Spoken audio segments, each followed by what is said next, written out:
अस्सलाम वालेकुम, मैं डॉक्टर मावी शेख शिफ मेकर क्लिनिक से आप सबको खुश आमदीद। आज जिस ये टॉपिक की इंफॉर्मेशन के साथ आए हैं उसमें हम बात करेंगे गुर्दे और होम्योपैथी कि अगर कोई गुर्दे में तकलीफ हो जाती है इट मीन्स कि किडनी विद होम्योपैथिक। अगर किडनी में कोई इश्यू हो जाता है, किसी किस्म का इन्फेक्शन हो जाता है, कोई यूटीआई का इन्फेक्शन आ रहा होता है या यूरिन में बर्निंग हो रही होती है, तो होम्योपैथी का इसमें क्या रोल प्ले है। अगर किसी भी किस्म का आपके पास पेशेंट आता है, किसी भी किस्म से मुराद के अगर गुर्दों से रिलेटेड किसी भी साइन ऑफ सिम्टम्स के साथ पेशेंट आपके पास आता है, तो आपने होम्योपैथी की ट्रीटमेंट कैसी देनी है, एजोमोलॉजी उसको क्या ट्रीट करना है, लो पोटेंसी देनी है, हाई पोटेंसी देनी है, या आपने उस पेशेंट को कैसे डील करना है। क्योंकि यहाँ पे लिखने मेरे कुछ स्टूडेंट्स भी हैं, तालिब इल्म्स भी हैं, कुछ सुनने वाले भी हैं, और जस्ट ये एज इंफॉर्मेशन आपको वो वीडियो बनाई जाती है। अगर गुर्दों की तकलीफ आपको होती है तो कौन से साइन ऑफ सिम्टम्स आते हैं। अगर कोई भी पेशेंट आपको गुर्दों से रिलेटेड आ रहा है तो वो आपसे कंप्लेन करेगा कि मुझे जो यूरिन में जलन हो रही है, यूरिन मुझे खुल के पास आउट नहीं हो रहा, यूरिन के मुझे ड्रॉप आ रहे हैं, या यूरिन मुझे जल के आता है, या यूरिन का कलर चेंज है, यूरिन का कलर चेंज है, या यूरिन में ब्लड का आ जाना, या किडनी में स्टोन का हो जाना, सॉइलिंग का हो जाना,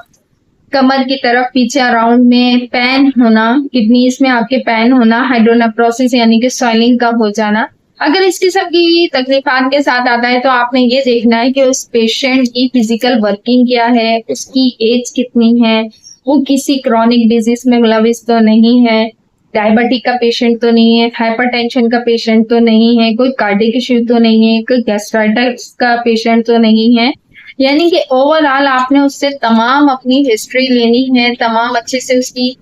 काउंसलिंग करनी है, और उसको ये पूछना है कि उसका डेली रूटीन क्या है, उसमें वो अपनी डाइट क्या लेता है, अपनी डाइट में वो कौन सा मेल यूज करता है, कहीं को वो ऐसे प्रोडक्ट का तो यूज नहीं कर रहा जिसकी वजह से उसको ये किडनी इश्यू हो रहा है। अब इसमें ये है कि ज्यादा कोल्ड ड्रिंक्स का इस्तेमाल कर लेना, चीनी का ज्यादा इस्तेमाल कर लेना, या कोई अल्कोहलिक ऐसी चीजों का इस्तेमाल करना जो आपकी किडनी पे इफेक्टिव हो। हैवी प्रोटीन का इस्तेमाल करना कि सही तरीके से डाइजेस्ट नहीं हो रही है, आपको क्या लीवर का कोई इश्यू तो नहीं है, इंटेस्टाइन का कोई प्रॉब्लम तो नहीं है। ओवरऑल ये सब चीजें आएंगी आपके। जैसे कि आप लोग जानते हैं कि ये वेदर जिस तरीके से चल रहा है, जैसे कि चेंजिंग हो रही है, तो इसी तरीके से आपका जो इम्यून सिस्टम है वो भी चेंज होता है, क्योंकि जब आपका बॉडी टेम्परेचर चेंज होता है तो ये चीज आपके साथ होती है।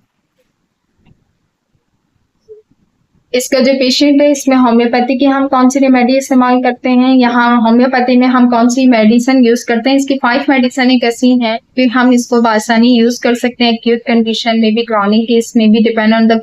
कंडीशन के पेशेंट की एज कितनी है और उसके साइन ऑफ सिम्टम्स कौन से आ रहे हैं। उसमें बर्बेरियस